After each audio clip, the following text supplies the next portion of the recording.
শিক্ষার্থীরা শুভ সকাল। আশা করি প্রত্যেকে ভালো আছো, সুস্থ আছো। বিগত ক্লাসে আমরা বঙ্কিমচন্দ্র চট্টোপাধ্যায় এবং প্রবন্ধ সাহিত্য নিয়ে কথা বলেছিলাম। প্রবন্ধ কি, বঙ্কিমচন্দ্র চট্টোপাধ্যায়ের জীবন ও সাহিত্য, এই বিষয়ে আমরা গত ক্লাসে কথা বলার চেষ্টা করেছি। আজকে আমরা মূল প্রবন্ধটি পাঠ করা শুরু করব। এর আগে এই প্রবন্ধটির বিষয়বস্তু সম্পর্কে আমরা একটু ধারণা নিতে পারি। বঙ্কিমচন্দ্র চট্টোপাধ্যায় মূলত চেয়েছিলেন কিভাবে এই ভারতবর্ষের সাহিত্যিকরা, নতুন সাহিত্যিকরা সাহিত্য রচনা করে এই ভারতবর্ষের সাহিত্যকে আরো সামনের দিকে নিয়ে যেতে পারে। সেই উদ্দেশ্যে তিনি নতুন যে নব্য লেখকরা রয়েছে তাদের প্রতি কিছু দিক নির্দেশনামূলক বক্তব্য এই প্রবন্ধটিতে যুক্ত করার চেষ্টা করেছেন, বা এই প্রবন্ধটি মূলত তিনি রচনা করেছেনই সেই দিক নির্দেশনামূলক কিছু বক্তব্যের মধ্য দিয়ে। তো সাহিত্য হচ্ছে দর্পণ স্বরূপ, অর্থাৎ সাহিত্য অনেকটা আয়নার মতো। আয়নার সামনে দাঁড়িয়ে আমরা যেমন আমার নিজেদের প্রতিবিম্ব দেখতে পাই, তেমনিভাবে সাহিত্য পাঠ করার মধ্য দিয়েও কিন্তু আমরা মানব জীবনের প্রতিবিম্ব দেখতে পাই।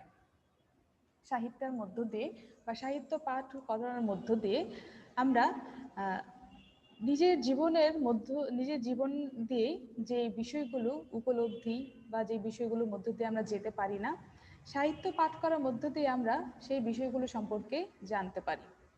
একটা সাহিত্যের মধ্যে মানব জীবন সম্পর্কে সামগ্রিক দৃষ্টিভঙ্গি প্রকাশিত হয়ে থাকে।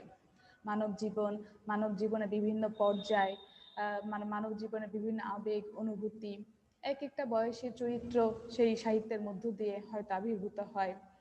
তাহলে সাহিত্যের যখন মানুষ সাহিত্য পাঠ করে তখন কিন্তু তার জীবনের বাইরেও সে অন্য অনেক জীবন সম্পর্কে জানতে পারছে, এবং যে আবেগ অনুভূতির মধ্য দিয়ে সে যায়নি, তার জীবনে যে ঘটনা ঘটেনি, সেই পরিস্থিতিতে সেই ঘটনার মধ্য দিয়ে সেই ঘটনার মধ্যে কী ধরনের আবেগ অনুভূতি তৈরি হয়, কী ধরনের মনের পরিস্থিতি তৈরি হয় ইত্যাদি বিষয়ে কিন্তু সে সাহিত্য পাঠ করে জানতে পারে।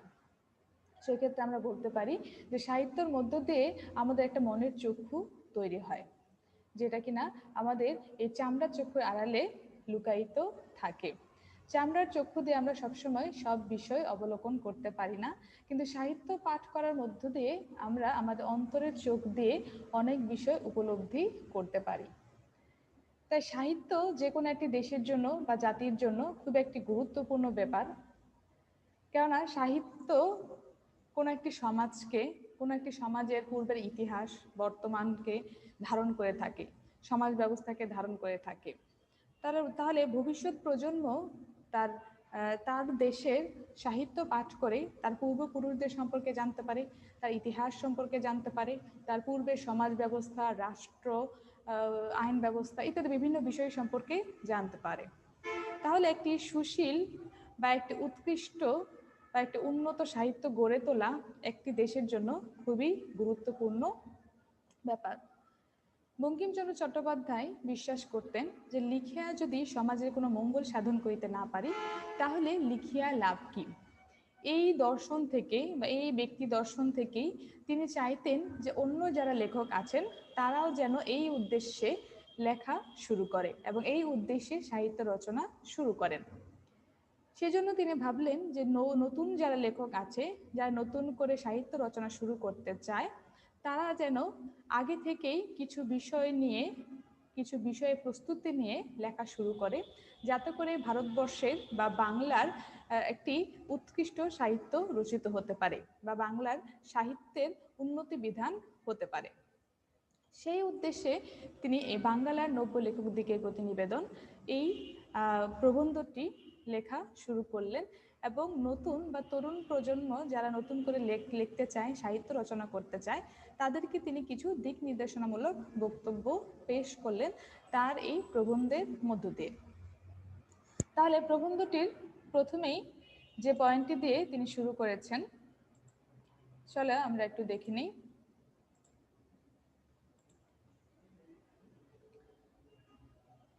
বাঙ্গালার নব্য লেখকদিগের প্রতিনিবেদন বঙ্কিমচন্দ্র চট্টোপাধ্যায়। তোমরা দেখতে পাচ্ছ এখানে বাঙ্গালার এই শব্দটি তোমরা যে ধরনের যেই বাঙ্গালা শব্দতে তোমরা অভ্যস্ত, বাংলা শব্দতে তোমরা অভ্যস্ত, সেই শব্দটি কিন্তু এখানে তোমরা দেখতে পাচ্ছ না। এখানে উ গ যুক্তাক্ষরে এই বাঙ্গালা শব্দটি লেখা হয়েছে। বঙ্কিমচন্দ্র চট্টোপাধ্যায় যে সময়টিতে এই সাহিত্যটি রচনা করেছেন, সেই সময়টাতে এই বাঙ্গালা শব্দটি এভাবেই লেখা হতো, অর্থাৎ বঙ্গ থেকে লেখা হতো বাঙ্গালা। তাহলে বাঙ্গালা শব্দটি থেকে বিবর্তনের মধ্য দিয়ে পরবর্তীকালে আসে বাংলা, অর্থাৎ বয়কার বার পরে ও দিয়ে লয়কার লা দিয়ে বাংলা লেখা হতো।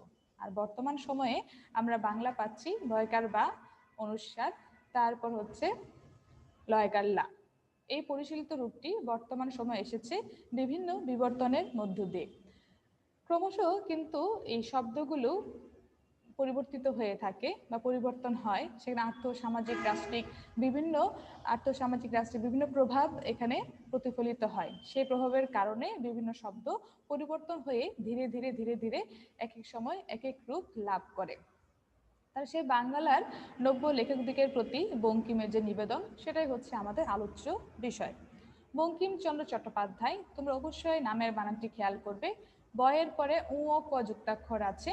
বঙ্কিমচন্দ্র চট্টোপাধ্যায়, চট্ট টয়ের নিচে টয় টয় যুক্তাক্ষর, পয়কার পা ধ, ধয়ের পরে জফলা আছে এবং জফলার সঙ্গে একটি আকার রয়েছে।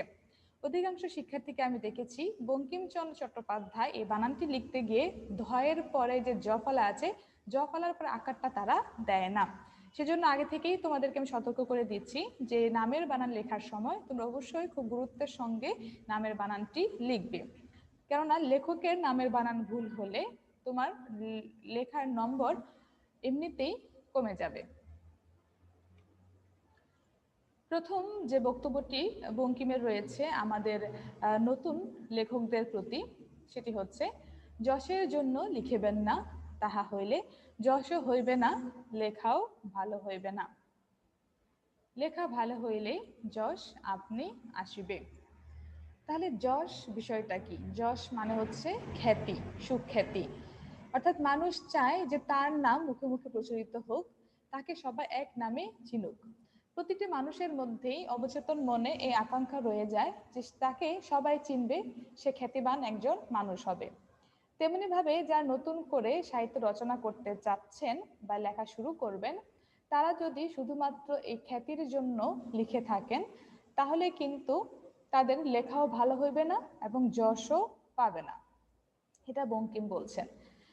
সত্যিকার অর্থেই একজন লেখক বা একজন সাহিত্যিকের মনন বা চেতনাটা হবে এরকম যে লিখেই সে সমাজে মঙ্গল সাধন করতে পারে বা লিখেই সে সৌন্দর্য সাধন করতে পারে, এবং তার লেখা এমন হবে যে যা কিনা পাঠকের যে প্রত্যাশা, সে প্রত্যাশার জায়গাটা যেন পূর্ণ করতে পারে।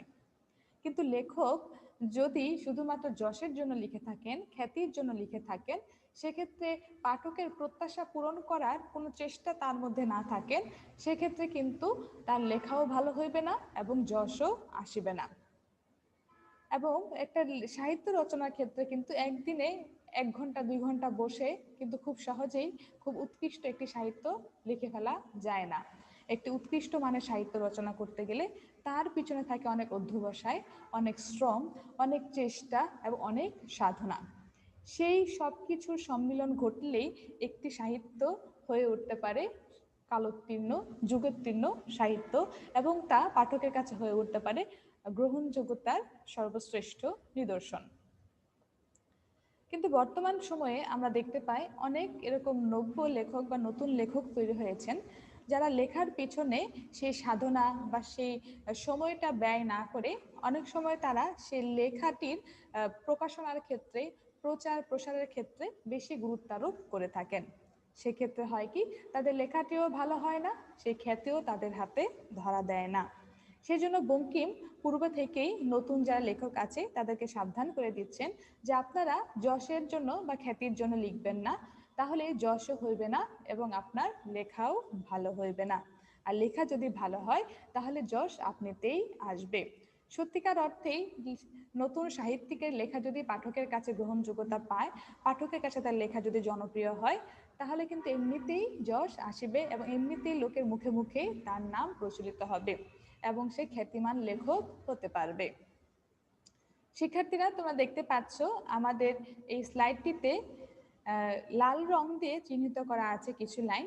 সেই লাইনগুলো হচ্ছে তোমাদের অনুধাবনমূলক প্রশ্নের জন্য খুবই গুরুত্বপূর্ণ।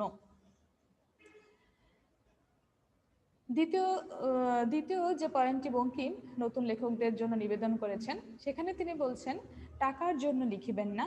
ইউরোপে এখন অনেক লোক টাকার জন্যই লেখে এবং টাকাও পায়, লেখাও ভালো হয়, কিন্তু আমাদের এখনো সেই দিন হয় নাই।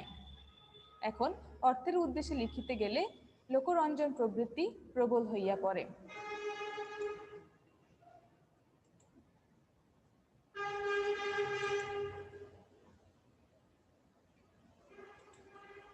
এখন অর্থের উদ্দেশ্যে লিখিতে গেলে লোকরঞ্জন প্রবৃত্তি প্রবল হইয়া পড়ে। শিক্ষার্থীরা,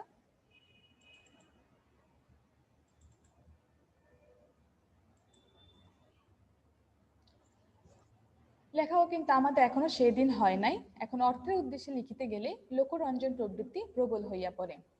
তিনি বলছেন, টাকার জন্য লিখবেন না। ইউরোপে এখন অনেক লোক টাকার জন্যই লেখে এবং টাকাও পায়, লেখাও ভালো হয়।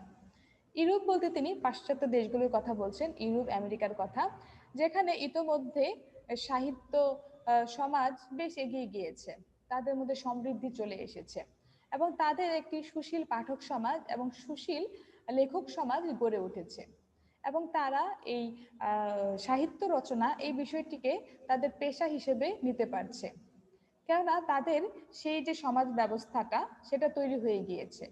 তোমরা জানো নিশ্চয়ই যে ভারতবর্ষ সেই পাশ্চাত্য দেশগুলোর তুলনায় কিছুটা পিছিয়ে রয়েছে, কেননা দীর্ঘদিন এই ভারতবর্ষ ব্রিটিশদের দ্বারা শোষিত হয়েছে, শাসিত হয়েছে। যখন একটা দেশ দীর্ঘদিন এরকম এরকম অন্য দেশের শোষণে থাকে, সেক্ষেত্রে তার কিন্তু সেই দেশের কিন্তু নিজেকে মেলে ধরার, নিজেকে সমৃদ্ধ করার, বিকশিত করার সুযোগ কম থাকে, কেননা সে তো ইতোমধ্যেই পরাধীন, তার নিজস্বতা বলে কিছু নেই। সেক্ষেত্রে ভারতবর্ষ কিছুটা পিছিয়ে রয়েছে। অন্যদিকে ইউরোপ আমেরিকা তারা সাহিত্য সমাজ এবং তাদের পাঠক সমাজ, লেখক সমাজ সবাই অনেকটা এগিয়ে গিয়েছে এবং এগিয়ে যাওয়ার ফলে তারা সেই সাহিত্য রচনাকে পেশা হিসেবে নিতে পেরেছে এবং তারা সাহিত্য রচনা করে টাকা উপার্জন করতে পারছে। কিন্তু ভারতবর্ষে অর্থাৎ বাংলায় কিন্তু এই দিন এখনো আসেনি এবং বঙ্কিম বলছেন, কিন্তু আমাদের এখনো সেই দিন হয় নাই, কেননা ভারতবর্ষে এখন পর্যন্ত সুশীল পাঠক সমাজ এবং লেখক সমাজ গড়ে উঠতে পারেনি। মানুষজন এখন অনেকটাই অনগ্রসর রয়েছে। এবং তোমরা জানো যে বাংলার ভারতবর্ষে গদ্য রচনা, সমৃদ্ধ গদ্য রচনার যাত্রাই শুরু হয়েছে অনেক পরে থেকে। তার সুশীল লেখক সমাজ গড়ে উঠতে সেটা একটা দীর্ঘ সময়ের ব্যাপার, বা উঠতেই কিছু লেখক হয়তো সবে মাত্র লেখালেখি শুরু করেছেন, কিন্তু তার সেই লেখা গ্রহণ করার মতো পাঠক সমাজ আদৌ সমাজে আছে কিনা সেটাও একটি দেখার বিষয়। এবং সেই জন্য বঙ্কিম বলছেন যে অর্থের উদ্দেশ্যে লিখিতে গেলে লোকরঞ্জন প্রবৃত্তি প্রবল হইয়া পড়ে। এখনো ভারতবর্ষের লোকজন যদি শুধু টাকার জন্য লিখতে যায়, সেক্ষেত্রে একটা নির্দিষ্ট সংখ্যক শ্রেণীর মন মতো বা নির্দিষ্ট সংখ্যক শ্রেণীর মনোরঞ্জন করে তাকে লেখা লিখতে হবে, সাহিত্য রচনা করতে হবে, কেননা সর্বসাধারণের মতো করে একটি পাঠক সমাজ এখন পর্যন্ত ভারতবর্ষে গড়ে উঠেনি বা বাংলায় গড়ে উঠেনি। এখন লেখক সমাজ যারা আছে তারা যদি চায় যে পাঠকের মন মতো, পাঠকের মনোরঞ্জন করে তিনি লিখতে চান, সেক্ষেত্রে তার লেখা হয়তো অনেকটাই বিকৃত ও অনিষ্টকর হয়ে উঠতে পারে। এবং বঙ্কিম বলছেন, এখন আমাদের দেশের সাধারণ পাঠকের রুচি ও শিক্ষা বিবেচনা করিয়া লোকরঞ্জন করিতে গেলে রচনা বিকৃত ও অনিষ্টকর হইয়া ওঠে। এক্ষেত্রে একটি বিষয় স্মরণীয় যে মাইকেল মধুসূদন দত্ত পূর্ববর্তী সময়টিতে যখন বাংলা নাটক এখনো একটি সভ্য বা একটি সুশীল বাংলা নাটকের সময় গড়ে ওঠেনি, বঙ্কিম মাইকেল মধুসূদন দত্ত যখন থেকে নাটক রচনা শুরু করলেন তখন থেকে কিন্তু সার্থক নাটকের যাত্রা শুরু হয়েছে। কিন্তু মাইকেল মধুসূদন দত্ত নাটক রচনা শুরু করার পূর্বের যে সময়টা ছিল সেই সময়টাতে ভারতবর্ষে কিছু নব্য জমিদার শ্রেণী বা উঠতি ধনিক শ্রেণী তৈরি হয়, যারা কিনা থিয়েটারের ব্যবসা শুরু করেছিল এবং সেই থিয়েটারের ব্যবসা করতে গিয়ে তারা তাদের রুচি ও শিক্ষা অনুযায়ী তারা নাটক মঞ্চস্থ করত। কিন্তু সেই থিয়েটারে যে নাটকগুলো মঞ্চস্থ হতো সেই নাটকগুলো কিছুটা স্থূল ছিল এবং সর্বসাধারণ যে একসঙ্গে বসে নাটকটা উপভোগ করবে সে ধরনের ব্যাপার ছিল না। এবং সেই নাটকগুলো তৈরি হতোই মূলত এই উঠতি যে জমিদার শ্রেণী আছে, নব্য যে ধনিক শ্রেণী গড়ে উঠছে তাদের মনোরঞ্জন করার জন্যই সেই নাটকগুলো মঞ্চস্থ করা হতো। ফলে সেই নাটকগুলো কালোত্তীর্ণ বা যুগোত্তীর্ণ নাটকের পর্যায়ে পর্যন্ত যেতে পারেনি। সেজন্য বঙ্কিম বলছেন যে অর্থের উদ্দেশ্যে, শুধুমাত্র টাকার উদ্দেশ্যে যদি কেউ লিখতে যায় সেক্ষেত্রে লোকরঞ্জন প্রবৃত্তি প্রবলভাবে দেখা দেয়। এতে করে সাহিত্যের মান ক্ষুণ্ণ হয় এবং সাহিত্যের মধ্যে যে সত্য ও সৌন্দর্য সৃষ্টির ব্যাপারটা থাকে সেটা অনেকটা বিকৃত ও অনিষ্টকর হয়ে পড়ে। যদি মনে এমন বুঝিতে পারেন যে লিখিয়া দেশের বা মনুষ্য জাতির কিছু মঙ্গল সাধন করিতে পারেন অথবা সৌন্দর্য সৃষ্টি করিতে পারেন তবে অবশ্য লিখিবেন। আমরা প্রথমেই বলে নিয়েছি যে বঙ্কিমচন্দ্র চট্টোপাধ্যায়ের লেখার একটি মূল উদ্দেশ্য ছিল সমাজের মঙ্গল সাধন, এবং তিনিও আমাদের নব্য যে লেখক সমাজ আছে তাদেরকেও তিনি বলছেন যে আপনি যদি লিখে মনুষ্য জাতি বা দেশের বা সমাজে কোনো মঙ্গল সাধন করতে পারেন, সৌন্দর্য সৃষ্টি করতে পারেন, তবে আপনি সাহিত্য রচনা করবেন। যদি আপনার মঙ্গল সাধন ছাড়া বা সৌন্দর্য সৃষ্টি ছাড়া অন্য কোনো উদ্দেশ্য থাকে, কোনো স্বার্থ সিদ্ধি করার কোনো উদ্দেশ্য থেকে থাকে, তাদেরকে তিনি যাত্রাওয়ালা প্রভৃতি নিচ ব্যবসায়ীদের সঙ্গে গণ্য করা যাইতে পারে। যারা মঙ্গল সাধন কিংবা সৌন্দর্য সৃষ্টি ছাড়া অন্য কোনো উদ্দেশ্য লিখবেন তারা যেন যাত্রাওয়ালার মতো নিচ ব্যবসায়ীর সঙ্গে তুলনা করা যাইতে পারে। এবং তিনি বিশ্বাস করেন যে মঙ্গল সাধন করা ছাড়া বা সৌন্দর্য সৃষ্টি করা ছাড়া যারা অন্য উদ্দেশ্য লেখা লিখবেন তাদের সে লেখা গ্রহণযোগ্যতা সমাজে পাবে না এবং তাদের লেখা নিচু পর্যায়ের যাত্রাওয়ালা এই ধরনের ব্যবসায়ীদেরকে তিনি নিচু ব্যবসায়ীর সঙ্গে তুলনা করেছেন, তাদের সঙ্গে তুলনা করা যেতে পারে। যদিও যাত্রাপালা কোনো বাজে শিল্প নয়, কোনো নিচু শিল্পী নয়, একসময় হয়তো যাত্রাপালা খুব প্রচলিত ছিল আমাদের সমাজে, কিন্তু সময়ের সাথে সাথে সে যাত্রাপালা বিলুপ্ত হতে বসেছে। কিন্তু সেই যাত্রাপালার মধ্যেও কিছু কর্তৃত্বের ব্যাপার থাকতো, যে একটা ব্যবসা ভিত্তিক মনোবৃত্তি থাকতো, ব্যবসায়িক চিন্তাধারা থেকে সেই যাত্রাপালাকে পরিচালিত করা হতো। সেজন্য দেখা গেল যে একটা সময় যাত্রাপালা আস্তে আস্তে বিলুপ্ত হয়ে গিয়েছেন এবং যাত্রাপালার মধ্যে কিছু স্থূল অশালীন ব্যাপারও চলে এসেছিল। সেই জন্য বঙ্কিম যে লেখকগণ সৌন্দর্য সৃষ্টি বা মঙ্গল সাধন ছাড়া অন্য কোনো উদ্দেশ্যে লেখনী ধারণ করেন বা করতে চান তাদের সাথে যাত্রাওয়ালার তুলনা করেছেন। বঙ্কিম বলেছেন, যাহা অসত্য, ধর্মবিরুদ্ধ, পরনিন্দা বা পরপীড়ন বা স্বার্থ সাধন যাহার উদ্দেশ্য, সে সকল প্রবন্ধ কখনো হিতকর হইতে পারে না, সুতরাং তাহা একেবারে পরিহার্য। সত্য ও ধর্মই সাহিত্যের উদ্দেশ্য, অন্য উদ্দেশ্যে লেখনী ধারণ মহাপাপ। বঙ্কিম বলছেন, যা কিনা অসত্য, যার কোনো বাস্তব জীবনের বা সত্যের কোনো মিল নেই, যা কিনা ধর্ম বিরুদ্ধ, অর্থাৎ কোনো একটি ধর্মকে আঘাত করবে বা ধর্মের বিপরীতে কথা বলবে, এবং যা পরনিন্দা বা পরপীড়ন, পরনিন্দা কি? অন্যের নিন্দা করা, অন্যের সমালোচনা করা, অন্যকে আঘাত করে যে কোনো কথা বলা হলে, বা স্বার্থ সাধন যাহার উদ্দেশ্য, কোনো একটি বিশেষ মহলকে খুশি করার জন্য বা নিজের স্বার্থ সিদ্ধি করার জন্য যারা লিখে থাকেন, সে সকল প্রবন্ধ কখনো হিতকর অর্থাৎ মঙ্গলজনক বা কল্যাণকর হইতে পারে না, সুতরাং তাহা একেবারে পরিহার্য, অর্থাৎ তা আমাদেরকে বর্জন করতে বলছেন। সত্য ও ধর্মই সাহিত্যের উদ্দেশ্য, অন্য উদ্দেশ্যে লেখনী ধারণ করা মহাপাপ। খুবই গুরুত্বপূর্ণ লাইন, শিক্ষার্থীরা তোমরা আন্ডারলাইন করে রাখবে অবশ্যই, যে সত্য ও ধর্মই হচ্ছে সাহিত্যের উদ্দেশ্য। প্রশ্ন হতে পারে যে সাহিত্যের উদ্দেশ্য কি? সত্য ও ধর্মই সাহিত্যের উদ্দেশ্য, অন্য কোনো উদ্দেশ্যে লেখনী ধারণ করা মহাপাপ। এবং লেখক বারবার করে বলছেন যে মঙ্গল সাধন বা সৌন্দর্য সৃষ্টি করা ছাড়া অন্য কোনো উদ্দেশ্যে লেখ নির্ধারণ করা মহা পাপ। যাহা লিখিবেন তাহা হঠাৎ ছাপাইবেন না, কিছুকাল ফেলিয়া রাখিবেন, কিছুকাল পরে উহা সংশোধন করিবেন, তাহা হইলে দেখিবেন প্রবন্ধে অনেক দোষ আছে। কাব্য নাটক উপন্যাস 2-1 বছর ফেলিয়া রাখিয়া তারপরে সংশোধন করিলে বিশেষ উৎকর্ষ লাভ করে। বঙ্কিম বলছেন নতুন যারা লেখক আছেন তারা যে সাহিত্যটি রচনা করবে তা যেন সাথে সাথেই প্রকাশ না করে ফেলে বা সাথে সাথে সেটি ছাপাতে না দিয়ে দেন, কিছু সময় সেটা যেন তিনি ফেলে রাখেন এবং কিছুকাল পরে তিনি যখন সেটা আবার পাঠ করবেন ততদিনে তিনি দেখতে পাবেন যে তার যে শিক্ষা, তার যে প্রজ্ঞা এই সময়টাতে বৃদ্ধি পেয়েছে, সেই প্রজ্ঞা এবং শিক্ষা অনুযায়ী তার লেখার মধ্যে তিনি কয়েকটি ভুল বা সংশোধন পেয়ে যাবেন এবং তারপর সেই সংশোধন করে তিনি যেন তারপর তার লেখাটি প্রকাশ করেন। এবং তিনি বলছেন কাব্য এবং নাটক উপন্যাস 2-1 বছর ফেলিয়া রাখতে। কাব্য নাটক উপন্যাস কতদিন ফেলে রাখতে বলছেন? 2-1 বছর ফেলে রাখতে বলছেন এবং তারপর তা সংশোধন করে আবার নতুন করে ছাপানোর কথা বলছেন। আরো বলছেন যাহারা সাময়িক সাহিত্যের কার্যে ব্রতী তাহাদের পক্ষে এই নিয়ম রক্ষাটি ঘটিয়া উঠবে না। সাময়িক সাহিত্য মানে হচ্ছে ক্ষণস্থায়ী সাহিত্য। তোমরা জানো নিশ্চয়ই যে আমাদের কিছু সাহিত্য পত্রিকা প্রকাশিত হয় একটা নির্দিষ্ট সময় অন্তর অন্তর, 6 মাস কিংবা 1 বছর কিংবা 3 মাস বা দৈনন্দিনও হতে পারে।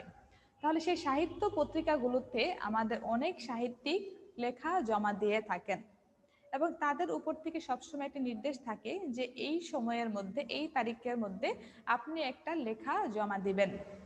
তাহলে নতুন যারা লেখক আছেন তাদের পক্ষে কিন্তু বা যারা সাময়িক সাহিত্যে নিয়মিত লেখা জমা দিয়ে থাকেন তাদের পক্ষে কিন্তু কিছুতে এই নিয়ম রক্ষাটি সম্ভব হবে না, কেননা লেখাটি সাহিত্যটি রচনা করে তিনি সেটা ফেলে রেখে দিতে পারছেন না, সাথে সাথেই এই লেখাটি তাকে সম্পাদকের কাছে জমা দিতে হচ্ছে।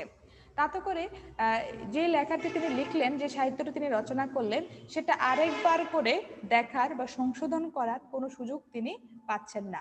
সেজন্য বঙ্কিম বলছেন সাময়িক সাহিত্যের কার্যে যারা ব্রতী, অর্থাৎ যারা সাময়িক সাহিত্যে সবসময় লেখা জমা দিয়ে থাকেন বা সাময়িক সাহিত্য পত্রিকায় সবসময় লিখে থাকেন, তাদের পক্ষে এই যে নিয়মটির কথা বঙ্কিম বলছেন যে লিখে কিছুকাল ফেলে রাখবেন তারপর সংশোধন করে সেটা প্রকাশ করবেন, এই নিয়ম রক্ষাটি ঘটে উঠে না।